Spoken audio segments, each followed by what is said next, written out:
Are men better than women in science? Are certain races smarter? Those are the stereotypes, but now some psychologists say stereotypes can become self-fulfilling prophecies. What's the ratio here of cute guys to, like, me?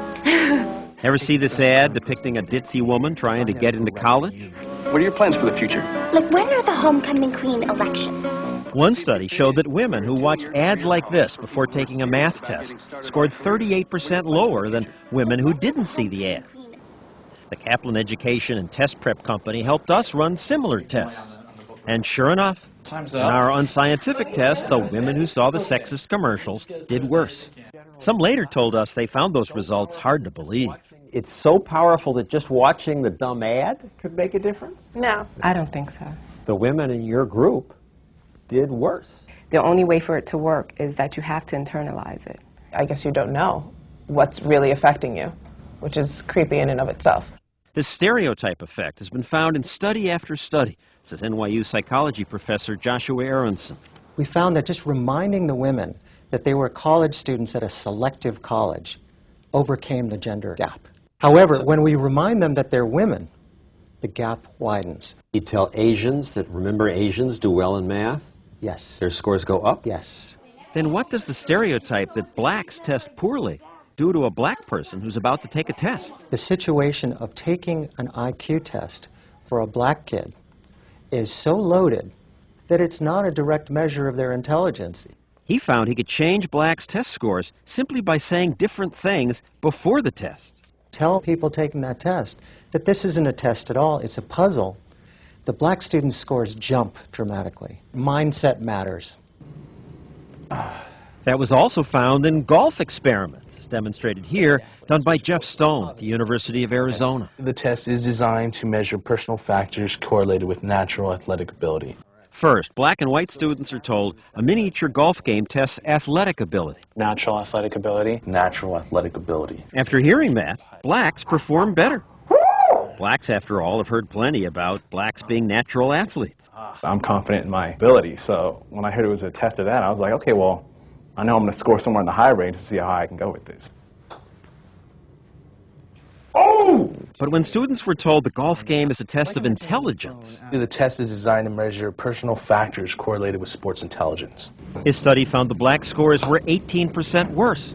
Oh, come on. Some of this research showing that stereotypes can become self-fulfilling prophecies was inspired by Jane Elliott's surprising experience. It might be interesting to judge people today by the color of their eyes. Would you like to try this? Yeah! Almost 40 years ago, this Iowa schoolteacher decided she'd show the kids what it was like to live with discrimination. So she divided her classes by eye color. ABC happened to be there to film one of her tests. I mean, the blue-eyed people are the better people in this room. Oh, yes, they are. This is a fact.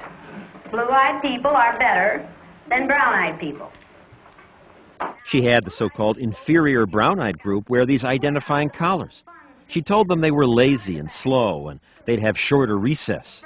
Brown-eyed people are not to play with the blue-eyed people on the playground. The kids' behavior soon changed. Brown-eyed kids were miserable. The next day, she reversed the roles. Yesterday, I told you that brown-eyed people aren't as good as blue-eyed people. That wasn't true. The truth is that brown-eyed people are better than blue-eyed people. Then she gave them a flashcard test. Okay, you want to be timed this morning? Yeah! After the brown-eyed kids had been labeled inferior, it took them 5 minutes to finish the flashcards. But the next day, when they were the superior group, they finished in half the time. I had no idea that you could change a child's academic performance. It never occurred to me that that would really work. On the day the kids were on the top, their academic performance was better than it had ever been before in my classroom. You went faster than I've ever had anyone go through the card pack. When you're told you're superior, you act up to that. But the children she'd treated as inferior that day did much worse. I set them up to fail, and they failed. 4 minutes and 18 seconds. I know we weren't going to make it. How long did it take you yesterday? 3 minutes. The inferior group of kids seemed deeply affected by the day's test. I said, "You want to take these collars off?" And she said, it wouldn't make any difference. And I said, why? What do you mean? She said, we'll still have these eyes. Honey, it isn't my fault you're stupid. Today, Elliot does this exercise with older students, again discriminating against half the class based on eye color. Would you like me to go get my paper and pencil? I wouldn't like you in any way, shape, or form. They know it's just an exercise, but being treated as inferior still has a powerful effect. Persecuted her for standing out. You're doing it again. Persecuted him for standing out.